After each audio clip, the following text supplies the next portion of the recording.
Hello बच्चों, विद्या वाहिनी channel में आप सबका स्वागत। मैं संजीवनी शिंदे आज लेकर आई हूँ आपके सामने आपकी पाठ्यपुस्तक लोक भारती से पाठ 9। पाठ का नाम है रीढ़ की हड्डी। जगदीश चंद्र माथुर जी लेखक है। पहले हम लेखक का परिचय देखेंगे, फिर गद्य संबंधी जानकारी देखेंगे और आगे बढ़ेंगे। लेखक की जानकारी, परिचय। इनका जन्म 1917 बुलंदशहर उत्तर प्रदेश में हुआ और उनकी मृत्यु 1978 में हुई। परिचय। जगदीश चंद्र माथुर जी एक वरिष्ठ साहित्यकार और सांस्कृतिक पुरुष थे। आपने आकाशवाणी में काम करते हुए हिंदी को लोकप्रिय बनाने में महत्वपूर्ण योगदान दिया। आप प्रसिद्ध नाटककार के रूप में प्रतिष्ठित है। आपकी प्रमुख कृतियाँ यानी उनका साहित्य क्या है? कोणार्क, पहला राजा, भोर का तारा, शारदीया आदि। अब देखेंगे हम गद्य संबंधी जानकारी। प्रस्तुत एकांकी में जगदीश चंद्र माथुर जी ने स्त्री शिक्षा के महत्व को दिखाया है। समाज के दकियानुसी विचारों पर प्रहार करते हुए लेखक ने नारी सम्मान को महत्व प्राप्त कर दिया है। देखो, यह एक एकांकिका है और इस एकांकिका में हम देखेंगे कि किस प्रकार समाज में जो कुछ बुरी आदतें होती है, बुरी रीतियाँ होती है, उनको उजागर करने की कोशिश लेखक ने यहाँ की है। यह एक एकांकिका है। तो इस एकांकिका के पात्र हम देखेंगे। पहले उमा एक सुशिक्षित युवती है। राम स्वरूप उमा के पिता है। प्रेमा उमा की माँ है। शंकर युवक है। गोपाल प्रसाद यह शंकर के पिता है और रतन जो है वह राम स्वरूप के घर का नौकर है। इस प्रकार हमने पात्रों की जानकारी दी है। अब यह एकांकिका कहाँ घट रही है वह देखेंगे। एक कमरा, अंदर के दरवाजे से आते हुए जिन महाशय की पीठ नजर आ रही है, यानी अंदर के कमरे से बाहर के हॉल में आते हुए एक की पीठ दिख रही है। वह अधेड़ उम्र के हैं। एक तख्त को पकड़े हुए कमरे में आते हैं, यानी एक तख्त को अंदर वाले कमरे से बाहर वाले कमरे में लिया जा रहा है। तख्त का दूसरा सिरा उनके नौकर ने पकड़ रखा है। यह जो पर्दा उठते ही एकांकिका का रंगमंच का दृश्य हमने देखा कि रंगमंच पर क्या दिखाई दे रहा है। राम स्वरूप वो तख्त उठाते पीछे पीछे हटते हुए आ रहे और राम रतन दूसरा चीरा पकड़कर आगे आगे आ रहा है। तो राम स्वरूप जी कहते हैं, अबे धीरे धीरे चल, अब तख्त को उधर मोड़ दे। उधर तख्त के रखे जाने की आवाज़ आती है, यानी वो उन्हें बता देते हैं कि किस प्रकार रखना है, तख्त किस प्रकार रखना है, वो बताते हुए मार्गदर्शन करते हुए तख्त को जगह पर रखा जाता है। रतन कहता है, बिछा दे साहब। फिर वह पूछता है, तख्त के रखे जाने की आवाज़ आती है, बिछा दे साहब, यानी उसके ऊपर जो बिछाना है उसके बारे में पूछ रहे हैं। तो राम स्वरूप जी क्या बोलते, जरा तेज आवाज में कहते हैं, और क्या करेगा, परमात्मा ने यहाँ अक्ल बांट रही थी तो तू देर से पहुँचा था क्या, बिछा दूँ साहब। और यह पसीना किस लिए बहाया है, यानी इस तख्त पर कुछ बिछाना ही चाहिए क्योंकि आने वाले मेहमान उस तख्त पर बैठने वाले हैं। ये सीधी सी बात है। इसके लिए राम स्वरूप जी रतन को कहते हैं कि क्या जब परमेश्वर अक्ल बांट रहा था तो तू कहाँ था, यानी तू जगह पर नहीं था क्या, यानी अक्ल तुझे दी नहीं है क्या, पूछना है। इतना पसीना बहाकर तख्त बाहर क्यों लाए हैं, मेहमानों को बैठने के लिए, तो उस पर तो बिछाना ही चाहिए। रतन तख्त बिछाता है, ही करके हंसता है। हम आगे का पाठ देखते जाएंगे। राम स्वरूप दरी उठाते हुए और बीवी जी के कमरे में से हारमोनियम उठा ला और सितार भी। जल्दी जा, रतन जाता है। पति पत्नी तख्त पर दरी बिछाते हैं, हाथ में दरी लेते हैं और रतन को अगला काम बताते देते हैं कि बीवी के घर कमरे में जाकर हारमोनियम और सितार भी लाकर बाहर वाले कमरे में रखनी है। यह कहने के बाद रतन तो अपना काम करने के लिए चला जाता है। तो जो पति पत्नी दोनों है, राम स्वरूप और प्रेमा, दोनों मिलकर उस तख्त पर जो है दरी डाल देते हैं, बिछा देते हैं। प्रेमा,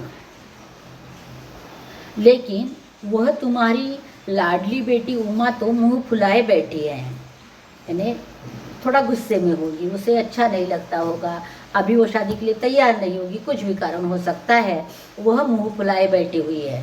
तो रामस्वरूप जी कहते हैं क्या हुआ है, ने वो क्यों मुंह फुलाई बैठी है? तो प्रेमा कहती है तुम्हें तो कहा था कि उसे ठीक ठाक करके नीचे लाना, यानी आपने तो मुझे बोला था कि उसे ठीक ठाक करके नीचे लाना, लेकिन वह मुंह फुलाए बैठी है तो मैं उसे कैसे ठीक ठाक कर सकती हूँ? यह सवाल वह रामस्वरूप को पूछती है। तो रामस्वरूप कहता है अपनी पत्नी को, अरे हाँ देखो, उमा से कह देना कि जरा करीने से आए। करीने से आए का मतलब होता है कि ठीक ठाक बनकर ठन कर आना। ये लोग जरा ऐसे ही है, खुद पढ़े लिखे हैं, वकील है, सभा सोसाइटियों में जाते हैं, मगर चाहते हैं कि लड़की ज़्यादा पढ़ी लिखी ना हो। अगर वह पढ़ी लिखी लड़की के जैसी तैयार होकर आई तो उनको शक होगा, फिर यह शादी नहीं हो सकेगी। इसके लिए थोड़ा करीने से, यानी ठीक ठाक ही आने के लिए बोलो, यह बता देते हैं। वह यह भी बता देते हैं, देखो ये लोग पढ़े लिखे हैं, खुद वकील है, सभा सोसाइटियों में जाते हैं, यानी लोगों के बीच में उठते बैठते हैं, तो भी उनको बहू कैसी चाहिए? कम पढ़ी लिखी चाहिए। और लड़का, प्रेमा पूछती है कि ये हो गया उसके जो आने वाले वकील गोपाल प्रसाद का मन, लेकिन लड़के का क्या है? तो रामस्वरूप लड़के के बारे में कहते हैं बाप शेर तो लड़का सवा शेर, बीएससी के बाद लखनऊ में ही तो पढ़ता है, मेडिकल कॉलेज में। कहता है कि शादी का सवाल दूसरा है, पढ़ाई का दूसरा, क्या करूं, मजबूरी है। यानी रामस्वरूप कहते हैं कि बाप शेर है तो बेटा सवा शेर है। वह कहता है वह खुद बीएससी होने के बाद मेडिकल में पढ़ रहा है, लेकिन बोलते वक्त वह बोलता है कि शादी की बात अलग और पढ़ाई लिखाई की बात अलग। का मतलब जो पिताजी कह रहे हैं वही मुझे भी चाहिए कि लड़की कम पढ़ी लिखी होनी चाहिए। तो आगे जाकर विवश होकर रामस्वरूप कहते हैं क्या करो, मजबूरी है ना, यानी बेटी की शादी तय करनी है तो कुछ ना कुछ तो एडजस्टमेंट करनी ही पड़ेगी। रतन, बाबूजी बाबूजी, धीमी आवाज़ में, यानी जो अंदर गया था हारमोनियम लेकर आया है और बाहर झांककर उसने देखा होगा, तो वह धीमी आवाज़ में कहता है रामस्वरूप दरवाजे से बाहर झांककर, अरे प्रेमा वे भी आ गए। यानी जो मेहमान आने वाले थे वह आ गए। रामस्वरूप जी अपनी पत्नी को यह जानकारी दे देते हैं और तुम उमा को समझा देना, थोड़ा सा गा देगी। और वो आगे जाकर यह भी बता देते हैं कि अपनी बेटी को थोड़ा समझा दो, थोड़ा गाना भी चाहिए उसे। तो इतना बोलकर मेहमानों की ओर मुड़ते हैं और मेहमानों का है आइए आइए, यानी हंसते हुए स्वागत करते हैं। बाबू गोपाल प्रसाद बैठते हैं। गोपाल प्रसाद जी आए हैं, हमने देखा पात्र में गोपाल प्रसाद जी शंकर के पिता है, और शंकर जो है वह अब शादी करने के लिए लड़की देखने के लिए आया हुआ लड़का है। फिर हंसते हुए रामस्वरूप मेहमानों की ओर मुड़ते और कहते हैं मकान ढूंढने में कुछ तकलीफ तो नहीं हुई? यानी मकान तो जल्दी मिल गया आपको, ज़्यादा तकलीफ नहीं हुई ना मकान ढूंढते वक्त? ऐसा पूछ बैठते हैं। तो गोपाल प्रसाद कहते हैं खंखार कर, यानी अपना जो है गला साफ करते हुए कहते हैं नहीं नहीं, टांगे वाला जानता था, रास्ता मिलता कैसे नहीं, यानी तांगे वाला जानता था रास्ता कैसे मिलता नहीं, आराम से मिल गया। फिर रामस्वरूप हंसते हुए लड़के की तरफ मुखातिब होकर, और कहिए शंकर बाबू, कितने दिनों की छुट्टियां हैं?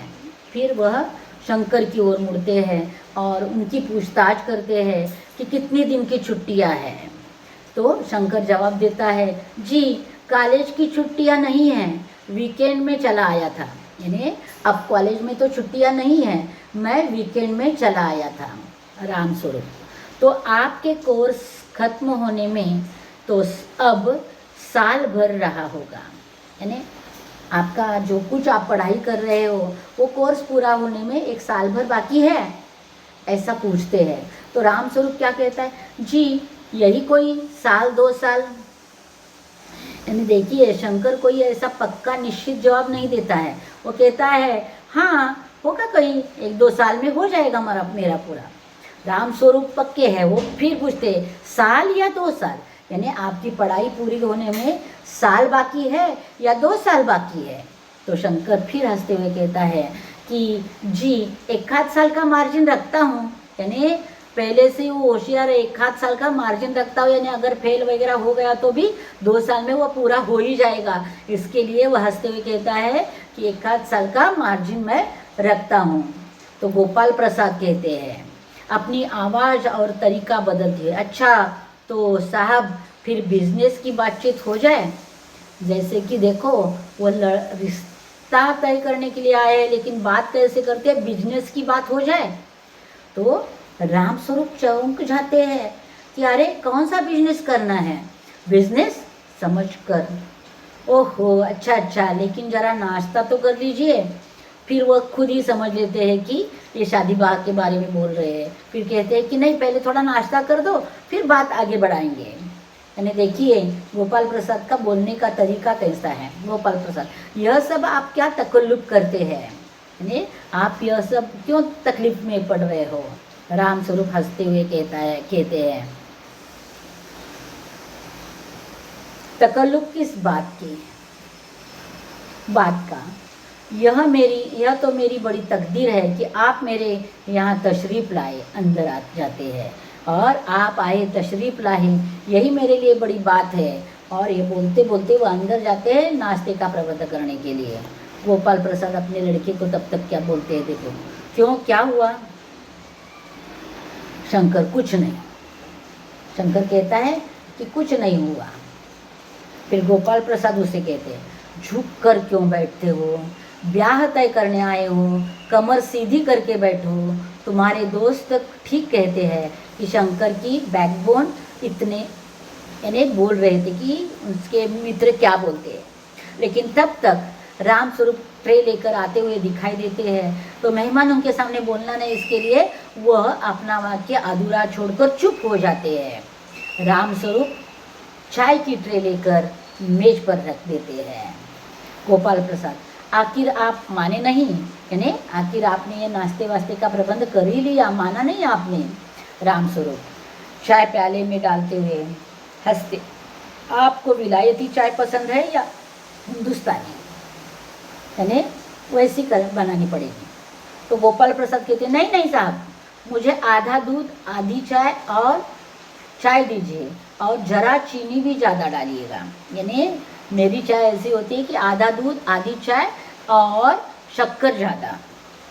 और उस वक्त शंकर भी खंखार कर, यानी अपना गला साफ कर कहता है, सुना है सरकार अब ज़्यादा चीनी लेने वालों पर टैक्स लगाएगी। यानी ज़्यादा चीनी लेने वाला बहुत अमीर है ऐसा समझा जाएगा और उस पर टैक्स लगाई जाएगी।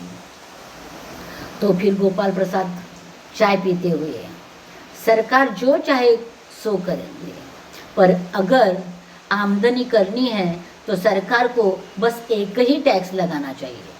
देखिए गोपाल प्रसाद बहुत ही ज़्यादा होशियार है। वो क्या कहते हैं कि टैक्स लगा रही है, लगाने दो, लेकिन अगर सरकार को टैक्स लगानी है, आमदनी बढ़ानी है, पैसा कमाना है, तो सरकार ने एक ही टैक्स लगाना चाहिए। तो रामस्वरूप के मन में उत्सुकता पैदा हो जाती है। वो कहते हैं, शंकर को प्याला पकड़ाते हुए कहते हैं, वह क्या, यानी कौन सा टैक्स, कौन सी चीज़ पर लगाना चाहिए? तो गोपाल प्रसाद जी कहते हैं खूबसूरती पर टैक्स। राम स्वरूप और शंकर हंस पड़ते हैं। मजाक नहीं साहब, यह ऐसा टैक्स है जनाब कि देने वाले भी चू भी न करेंगे। यानी वह हंसते हुए कहते हैं कि हंसो मत, क्योंकि यह सही बात है कि देने वाला जितना खूबसूरत उतना टैक्स ज़्यादा। जो भरेगा वो खुशी खुशी भरेगा, यानी भरने वाला भी चू भी नहीं करेगा, यानी बुरा नहीं मानेगा, उल्टा सबको बोलता रहेगा कि मैं इतना टैक्स भरता हूँ, का मतलब मैं इतना सुंदर हूँ, मैं इतना खूबसूरत हूँ, और लोग बहुत ज़्यादा टैक्स भरेंगे। राम स्वरूप जोर से हंसते हुए, वाह वाह, खूब सोचा आपने, वाकई आजकल खूबसूरती का सवाल भी बेढब हो गया है। का मतलब खूबसूरती किसे कही जाए। यह जैसे कि देखो, एक उदाहरण दे रही हूँ मैं कि चेहरे पर मेकअप चढ़ाकर खूबसूरती बढ़ाना, आधे कपड़े पहनकर खूबसूरती बढ़ाना, या कुछ अलग ढंग का कपड़े पहनकर खूबसूरती बढ़ाना, यानी खूबसूरती का भी अब बेढब बन गई है। हम लोगों के ज़माने में तो यह कभी उठता ही भी न था, यानी इस प्रकार का सवाल कभी हमारे ज़माने में उठता नहीं था। तश्तरी गोपाल की तरफ बढ़ाते हुए लीजिए, यानी जो भी चाय वगैरह की ट्रे होगी वह गोपाल प्रसाद की ओर बढ़ाते हुए कहते हैं कि लीजिए। तो उस तश्तरी में क्या था, समोसा थे। तो गोपाल प्रसाद समोसा उठाते हुए कहते हैं कभी नहीं साहब, कभी नहीं। हाँ, तो गोपाल प्रसाद कहते कि हाँ सही है, हमारे ज़माने में कभी यह सवाल उठा नहीं है। राम स्वरूप शंकर की तरफ मुताबिक होकर, आपका क्या ख्याल है शंकर बाबू, यानी शंकर बाबू के विचार कैसे है, शंकर बाबू कैसा लड़का है, यह जानने के लिए कुछ अलग से सवाल पूछे जाते हैं। किस मामले में, शंकर पूछता है किस मामले में आप पूछ रहे हो, यही कि शादी तय करने में खूबसूरती का हिस्सा कितना होना चाहिए, यानी खूबसूरती का हिस्सा कितना होना चाहिए, यह पूछा जाता है। तब गोपाल प्रसाद ही बीच में बोलते हैं, यह बात दूसरी है बाबू राम स्वरूप, मैंने आपसे पहले ही कहा था, लड़की का खूबसूरत होना निहायत जरूरी है, यानी अत्यंत आवश्यक है। यह उन्होंने पहले ही कहा है। आगे जाकर वो कहते हैं कि और जायचा यानी जन्म पत्र देखकर, कुंडली वगैरह देखकर शादी तय की जाती है। तो मिल ही गया होगा, यानी जन्म कुंडली भी होना जरूरी है। राम स्वरूप कहते हैं जी, जायचे का मिलना या मुश्किल बात है, ठाकुर जी के चरणों में रख दिया, बस खुद ब खुद मिला हुआ समझिए। यानी राम प्रसाद जी कहते हैं कि कुंडली का मिलना, जन्मपत्र का मिलना ज़्यादा कुछ महत्वपूर्ण नहीं है, जो है ठाकुर जी के चरणों में रख दिया तो कुंडली अपने आप मिल सकती है। शंकर भी हंसता है और गोपाल प्रसाद भी गंभीर हो जाते हैं, और गोपाल प्रसाद जी कहते हैं लड़कियों को अधिक पढ़ने की ज़रूरत नहीं है, सिलाई पुराई कर ले बस। यानी गोपाल प्रसाद आगे अपनी बात दौड़ाते हुए कहते हैं कि लड़कियों को ज़्यादा पढ़ने की ज़रूरत नहीं है, सिलाई पुराई करने आती है तो बस है। यानी उनका कहना है कि अच्छे से घर संभालना आया तो ठीक है। राम स्वरूप हंसते हुए मेज को एक तरफ सरका देते हैं, फिर अंदर के आवाज़ की तरफ मुँह कर जरा जोर से, अरे जरा पान भिजवा देना। उमा पान की तश्तरी अपने पिता को देती है। उस समय उसका चेहरा ऊपर को उठ जाता है और नाक पर रखा चश्मा, सुनहरी रिम वाला चश्मा दिखता है। बाप बेटे चौंक उठते हैं, यानी जिस लड़की को देखने आए हैं उसको चश्मा है, यह देखकर वह चौंक उठते हैं और उनको आश्चर्य लगता है कि उसको चश्मा कैसे। गोपाल प्रसाद और शंकर एक साथ चश्मा, यानी दोनों भी आश्चर्यचकित हो गए हैं, तो दोनों एक साथ चिल्ला उठते हैं कि अरे चश्मा। इस प्रकार फिर राम प्रसाद कहते हैं जरा सक पकाकर, यानी वह भी थोड़ा सा खिल जाते हैं और कहते हैं जी हाँ, वह पिछले महीने में इसकी आंखें दुखने लगी थी, सो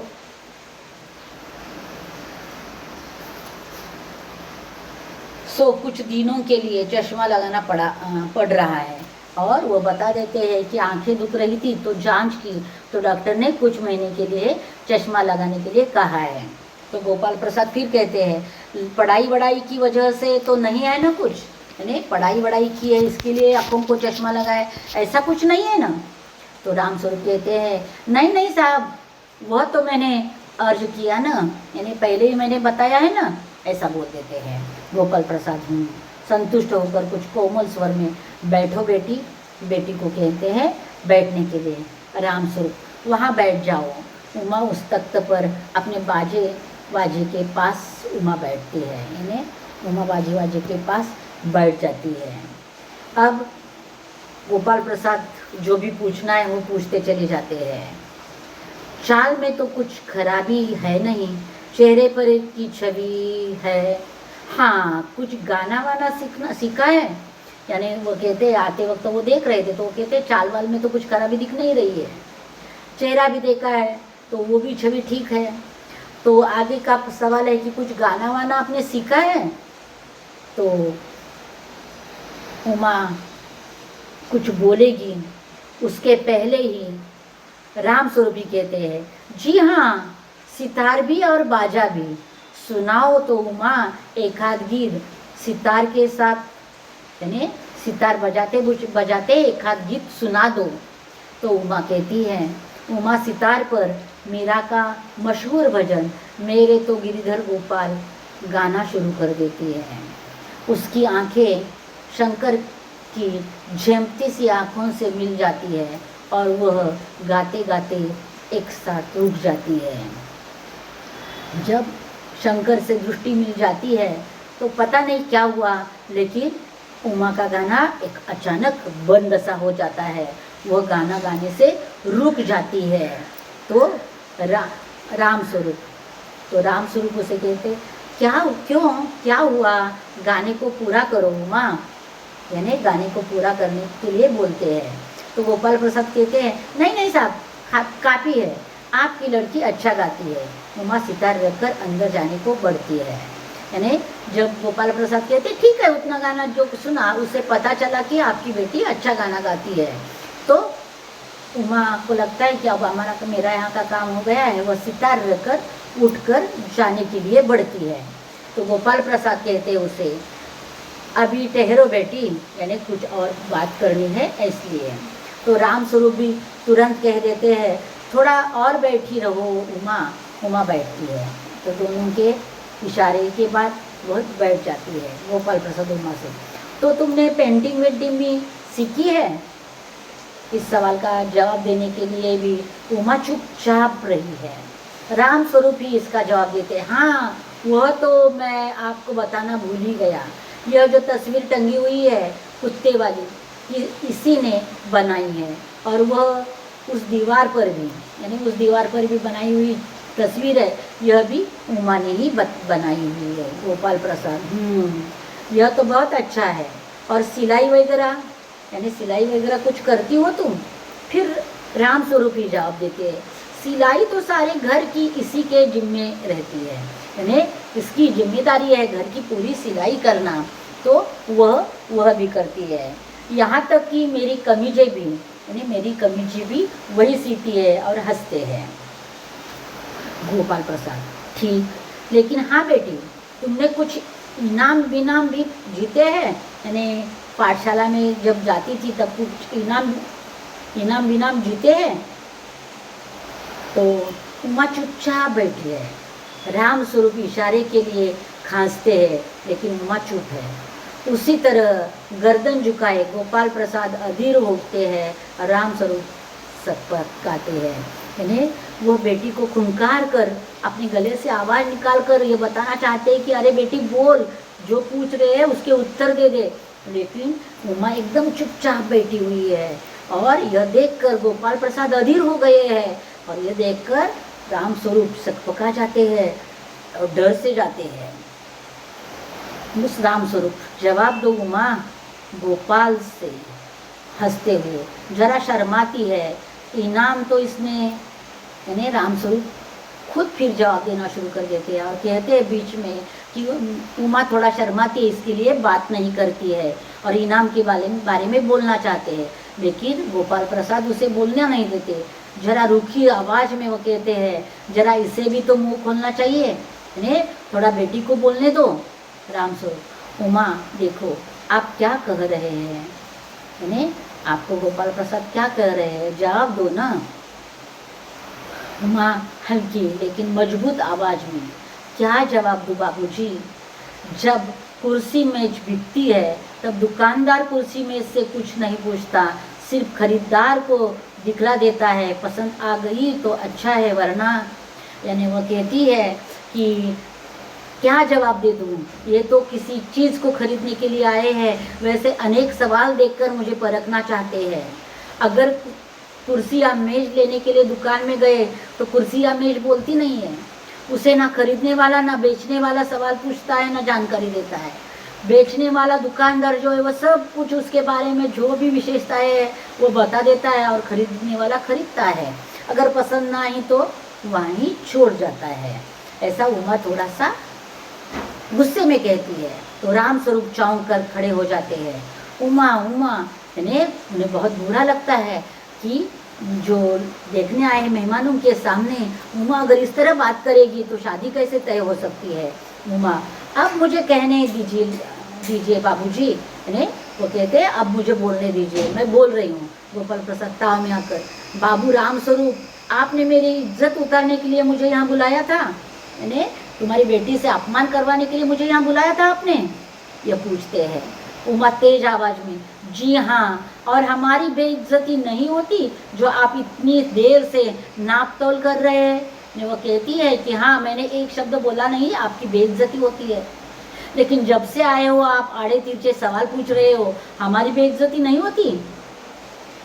तो शंकर, बाबूजी चलिए। शंकर को गुस्सा आता है, वह अपने बाबूजी को कहता है, चलिए यहाँ 1 मिनट भी रुकना नहीं है। क्या तुम कॉलेज में पढ़ी हो? राम स्वरूप चुप हो जाते हैं और गोपाल प्रसाद जी उमा को पूछते हैं कि क्या तुम कॉलेज में पढ़ी हो, क्योंकि बोलने का ढाढ़स देखकर ही पता चला है कि वह पढ़ी लिखी लड़की है। उमा, जी हाँ, मैं कॉलेज में पढ़ी हूँ, मैंने BA पास किया है, कोई पाप नहीं किया, कोई चोरी नहीं की और न आपके पुत्र की तरह लड़कियों के हॉस्टल में तांग झांक कर कायरा दिखाई है। मुझे अपनी इज्जत अपने मान का ख्याल तो है, लेकिन इनसे पूछिए कि ये किस तरह नौकरानी के पैरों में पकड़कर अपना मुंह छिपाकर भागे थे। यानी जब उमा ने गाना बीच में बंद किया शंकर की ओर देखते हुए, तब उसको वो सब याद आया था, कॉलेज में घटी घटना। और जब गोपाल प्रसाद पूछते तो वो बता देते कि हाँ, मैं कॉलेज में पढ़ी लिखी हूँ, मैं BA पास हूँ, लेकिन जो भी किया है मैंने अपनी इज्जत रख कर किया है, मैंने कोई पाप नहीं किया है अथवा कोई चोरी नहीं की है। आपका पुत्र लड़कियों के हॉस्टल में घुसता है, तांगता है, झांकता है और पकड़ा गया तो नौकरानी के पैर पकड़कर मुंह छिपाकर वहाँ से भाग जाता है, ऐसा आपका लड़का है। और इसी कारण उमा शंकर को देखते ही चुप हो गई थी। राम स्वरूप उमा को चुप कराने के लिए उमा उमा कह रहे हैं, लेकिन गोपाल प्रसाद अब गुस्से में आ गए हैं। वो खड़े होकर गुस्से में कहते, बस हो चुका बाबू राम स्वरूप, आपने मेरे साथ दगा किया। आपकी लड़की BA पास है और आपने मुझसे कहा था कि सिर्फ मैट्रिक तक पढ़ी है। दरवाजे की ओर बढ़ते हैं और ऐसी पढ़ी लिखी लड़की हमें नहीं चाहिए, ये कहते हुए वो दरवाजे की ओर उठने लगते हैं। उमा यह सब देखती है और फिर कहती है, जी हाँ, जाइए, जरूर चले जाइए, लेकिन घर जाकर जरा यह पता लगाइएगा कि आपके लाडले बेटे की रीढ़ की हड्डी भी है या नहीं, यानी बैकबोन, यानी आपकी बेटे की रीढ़ की हड्डी है या नहीं देखो। का मतलब ये है कि आदमी सम्मान से जो है खड़ा रहता है, जो है ताठरता से खड़ा रहता है, लेकिन जिसका सम्मान ही नहीं है वह झुका हुआ सा रहता है। और इसीलिए वह कहती है कि घर जाने के बाद थोड़ा देखो कि आपके बेटे को बैकबोन है या नहीं। गोपाल प्रसाद के चेहरे पर बेबसी का गुस्सा है और उनके लड़के के रुलासापन, दोनों बाहर चले जाते हैं। उमा सहसा चुप हो जाती है और वह दोनों गुस्से से बाहर हो जाते हैं। बेटा रुलासा हो गया है और बाप के चेहरे पर गुस्सा उमड़ आया है और ऐसे वह दोनों चले जाते हैं।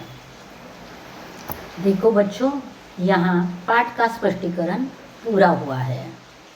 बच्चों, अब हम देखेंगे पाठ का अगला हिस्सा का मतलब स्वाध्याय और जो भी लेखन कार्य है वह एक एक करके हम देखते जाएंगे।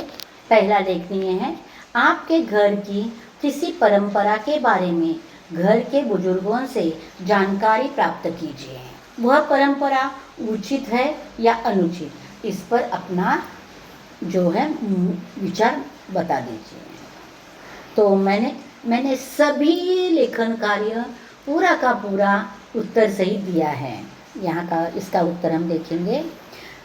मेरे गांव के घर में बुजुर्गों से चलती आई ऐसी कई परंपराएं हैं, लेकिन यहाँ मैं एक परंपरा आपको बताना चाहती हूँ।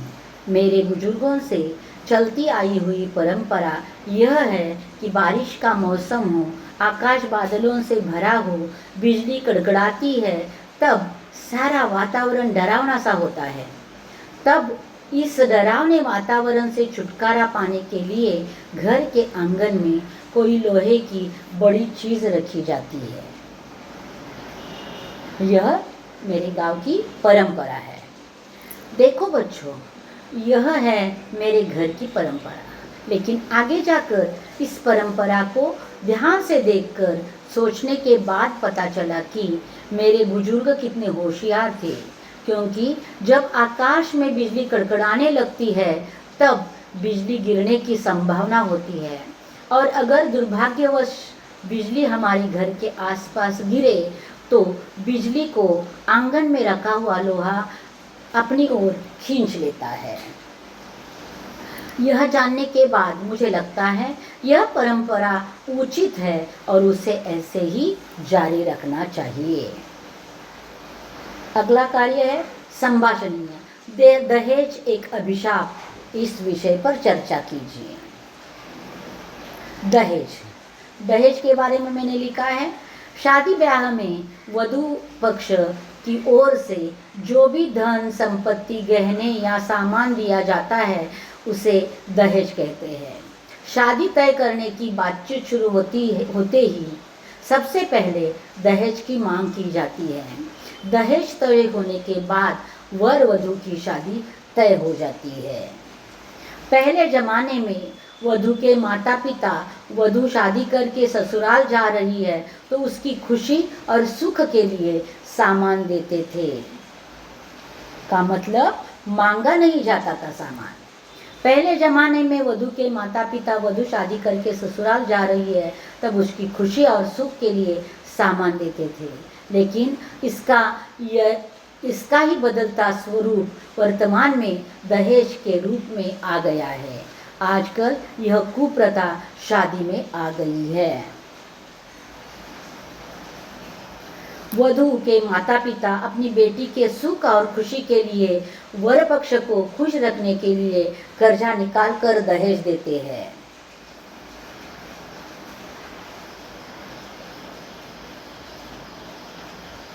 एक समय ऐसा था कि राजी खुशी वधू को उपहार दिया जाता था, लेकिन वही उपहार आज दहेज के रूप में कलंक बन गया है।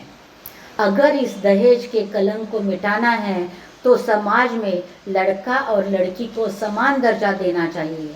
लड़कियों को भी पढ़ाना लिखाना चाहिए और अपने पैरों पर खड़े होने के काबिल बनाना चाहिए, तो यह दहेज प्रथा बंद हो जाएगी। आगे जाकर पठनीय पाठ में आए अंग्रेजी शब्द पढ़िए, शब्दकोश की सहायता से अनुवाद कीजिए। मैंने सिर्फ यहाँ पाठ में आए अंग्रेजी शब्द दिए हैं। अंग्रेजी शब्द है margin, business, backbone, tax, painting, hostel, matric, ये शब्द इंग्लिश शब्द है। अब देखेंगे हम पाठ में जो शब्दार्थ दिए है। तख्त, लकड़ी की बनी हुई बड़ी चौकी, तश्तरी, छोटी थाली यानी ट्रे जैसा, खंकारना, खांसना, गला साफ करना, तकल्लुफ, शिष्टाचार। यहाँ हम देखेंगे सूचना के अनुसार कृतियाँ कीजिए। रिश्ता बताना है राम स्वरूप और उमा में, पिता पुत्री का। पति पत्नी कौन है? राम स्वरूप और प्रेमा। नौकर और मालिक कौन है? राम स्वरूप और रतन। और शंकर और गोपाल प्रसाद कौन है? पुत्र और पिता। तो ये हो गया पहला प्रश्न। दूसरा, कृति पूर्ण कीजिए। व्यावसायिक शिक्षा के नाम, वकील और मेडिकल। दो शिक्षा आई है इसमें, बीए वगैरह आई है, लेकिन वह इस काम की नहीं है। शास्त्रीय संगीत के प्रयुक्त वाद्यों के नाम, यहाँ कौन से वाद्य आए हैं? हारमोनियम और सितार। आगे जाकर गोपाल प्रसाद की दृष्टि में बहू कैसी हो? तो खूबसूरत हो, सिलाई कढ़ाई जानती हो, अधिक पढ़ी लिखी ना हो और चश्मा न पहनती हो। इन विशेषताओं से भरी हुई उनको बहू चाहिए। कारण लिखिए। बाप बेटे चौंक उठे, कारण उमा की नाक पर सुनहरी रिम वाला चश्मा देखा। उमा को चश्मा लगा क्योंकि आंखें दुखने के कारण। राम स्वरूप ने हारमोनियम उठाकर लाने को कहा क्योंकि गोपाल और शंकर से दिखाने के लिए कि उनकी बेटी हारमोनियम बजाना जानती है। उमा को गुस्सा आया क्योंकि शंकर और गोपाल प्रसाद खरीदार की तरह एक के बाद एक प्रश्न पूछ रहे थे। उसके बाद सूचना के अनुसार लिखिए। कृदंत बनाना है। पढ़ना का कृदंत हो जाएगा पढ़ाकू, पढ़ाइए। समझना का समझदार। सीना, यहाँ सीना का मतलब है सिलाई, और चाहना चाहत। शब्द युग्म तैयार करने हैं। पढ़े लिखे, सभा सोसाइटी, पेंटिंग वेंटिंग, सीधा साधा। आगे अभिव्यक्ति। अभिव्यक्ति यानी स्वमत का प्रश्न होता है। सुनी पड़ी अंधविश्वास की किसी घटना में निहित आधारहीनता और वैज्ञानिकता का विश्लेषण करके लिखिए। तो मैंने इसका भी उत्तर दिया है। अंधविश्वास सदियों से चला आ रहा है। यह समाज में फैला ऐसा रोग है जिसने समाज की नींव खोखली कर दी है। मनुष्य इस विकार से ग्रस्त है तो समाज का बच पाना संभव नहीं है। भारतीय समाज में तो इसकी जड़ें बहुत गहरी है।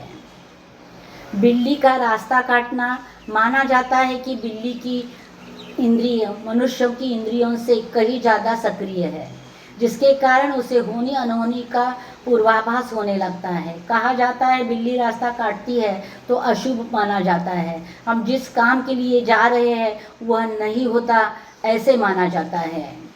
मान्यता अनुसार काली बिल्ली का रास्ता काटना तभी अशुभ माना जाता है जबकि बिल्ली बाईं ओर से रास्ता काटते हुए दाईं ओर जाए। अन्य स्थितियों में बिल्ली का रास्ता काटना अशुभ नहीं माना जाता। मुझे लगता है कि इसके पीछे कोई भी वैज्ञानिकता नहीं है। यह एक आधारहीन अंधविश्वास है जिसे हमें मानना नहीं चाहिए। तो अगला प्रश्न है, निम्नलिखित वाक्यों में आए हुए अव्ययों का वाक्य रेखांकित कीजिए और उनके भेद लिखिए। मैंने रेखांकित कर दिया है। गाय को घर के सामने खूंटे से बांधा, के सामने संबंध सूचक। वह उठा और घर चला गया और समुच्चय बोधक।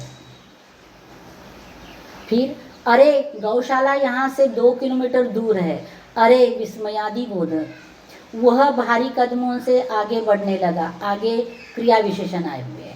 उन्होंने मुझे धीरे धीरे हिलाना शुरू किया, धीरे धीरे क्रिया विशेषण आए हुए हैं।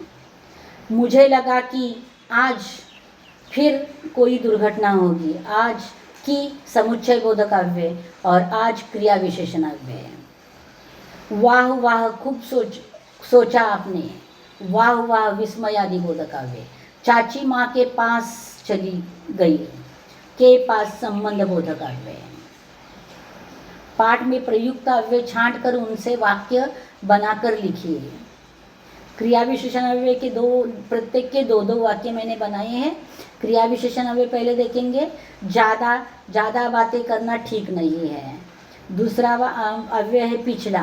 पिछले महीने में उसकी आंखें दुखने लगी थी, संबंध बोधक। अभी दूसरा अव्यय देखेंगे, संबंध सूचक। इसका वाक्य की तरफ, थाली माँ की तरफ बढ़ाते हुए मैंने कहा लीजिए। दूसरा संबंध बोधक का अव्यय के लिए, माँ बच्चों के लिए खाना बनाती है। समुच्चय बोधक तीसरा अव्यय का भेद है। इसका पहला वाक्य और सीता और गीता गांव गए। फिर लेकिन राम ने देखा लेकिन वहाँ कोई नहीं था। अब अंतिम अव्यय का भेद विस्मयादि बोधक अव्यय। इसका पहला वाक्य वाह वाह बहुत खूब नाटक देखा। दूसरा ओहो ओहो इतनी बुरी घटना घटी। ये हो गए। अब तीसरा जो भाषा बिंदु में दिया हुआ तीसरा प्रश्न है, एक आकृति दी है पाठ्यपुस्तक में, देख लीजिए। वो आकृति मैंने यहाँ नहीं दी है, और उसमें अव्यय दिए हैं, उनका भेद पहचानना है और वाक्य बनाना है, वो भी मैंने कर दिया है। काश विस्मयादि बोधक अव्यय। वाक्य काश मेरे पास कंप्यूटर जैसा दिमाग होता। बाद संबंध सूचक अव्यय। वाक्य रमेश के बाद मेरा ही नंबर था, बल्कि समुच्चय बोधक अव्यय। वाक्य मैं परसों नहीं बल्कि कल ही छुट्टी ले रहा हूँ। उसके बाद यदि तो समुच्चय बोधक अव्यय है। वाक्य यदि तुम कड़ी मेहनत करोगे तो जरूर पास हो जाओगे। वाह विस्मयादि बोधक अव्यय। वाह क्या बारिश हो रही है। अगला के अलावा संबंध सूचक अव्यय है। वाक्य इस सूट के अलावा मेरे पास और एक ही सूट है। के लिए संबंध सूचक अव्यय। पिताजी घर के लिए पैसा कमाते हैं। अगला क्योंकि समुच्चय बोधक अव्यय। वाक्य रमेश आज पाठशाला नहीं आया क्योंकि उसकी तबीयत खराब है। हाय विस्मयादि बोधक अव्यय। हाय हाय रे मेरी किस्मत। प्राह्या क्रिया विशेषण अव्यय। राधा प्राह्या अपना काम खुद ही करती है। और समुच्चय बोधक अव्यय। सीता गांव गई और काम होते ही वापस आई। अगला के पास संबंध सूचक अव्यय। वाक्य मंदिर के पास राम का घर है, इसलिए समुच्चय बोधक अव्यय। हार गए ना, इसीलिए मैं तुम्हें मना करता था। की तरफ संबंध सूचक अव्यय। खेलने के लिए नदी की तरफ मत जाना। कारण संबंध सूचक अव्यय। बारिश के कारण राम आज पाठशाला ना जा सका। अच्छा क्रिया विशेषण अव्यय। अच्छे अंक पाने के लिए मेहनत करनी पड़ती है। नहीं तो समुच्चय बोधक अव्यय। पढ़ाई करो नहीं तो फेल हो जाओगे। उपयोजित लेखन। यहाँ एक विज्ञापन बनाना है। अपने परिसर में विद्यार्थियों के लिए योग साधना शिविर का आयोजन करने हेतु आयोजक के नाते विज्ञापन तैयार कीजिए। अब देखो इसकी लाइन के नीचे से अगले स्लाइड पर जो है वो सब आपका एक पन्ने पर होना चाहिए। और जो मैं यहाँ ब्लैक दिख रहा है थोड़ा सा एकदम हल्का सा, वह बॉर्डर है, तो आपको बॉर्डर बनाकर लिखना है। क्या आपका मन पढ़ाई में एकाग्र नहीं हो रहा है? क्या आप याद किया हुआ भूल जाते हो? क्या आपको शांति से नींद नहीं आ रही है? क्या आप दिन भर अस्वस्थ रहते हो? तो आपके लिए खुश खबर, जल्दी ही हम आपके लिए लेकर आ रहे हैं आप ही के शहर में योग साधना शिविर। स्थल है सावित्रीबाई फुले और समय है सुबह 6 बजे से 9 बजे तक। और अधिक जानकारी अगर कुछ चाहिए तो संपर्क के लिए फ़ोन नंबर दिया है। बस इस तरह पूरा विज्ञापन लिखना है एक ही पेज पर। यहाँ बच्चों पाठ समाप्त होता है। मैंने देखो पाठ में सब कुछ दिया है, पूरा भाषा विज्ञान जो भी है, भाषा बिंदु, व्याकरण, स्वमत, सब कुछ दिया है विज्ञापन सहित। आपको सिर्फ ये करना है, इसे लिख लेना है, जो भी लेखन कार्य है उसे अच्छे से लिखो और पाठ को 1-2 बार सुनो तो आपकी पढ़ाई अच्छी हो जाएगी। आपकी पढ़ाई आसान कर दी है मैंने। आसान करने के लिए इतना सारा कार्य मैंने करवा दिया है। आप एक बार अच्छे अक्षरों में शुद्ध हिंदी में अपनी नोटबुक में इसे लिख लो और पढ़ाई करो। चलो बच्चों, यहाँ अपना यह पाठ पूरा होता है। जल्दी ही मैं वापस आऊँगी, तब तक इंतज़ार में रहना। मैं अगला पाठ, ठेंस पाठ लेकर मैं जल्दी ही वापस आऊँगी। तब तक इंतज़ार में रहना। धन्यवाद बच्चों।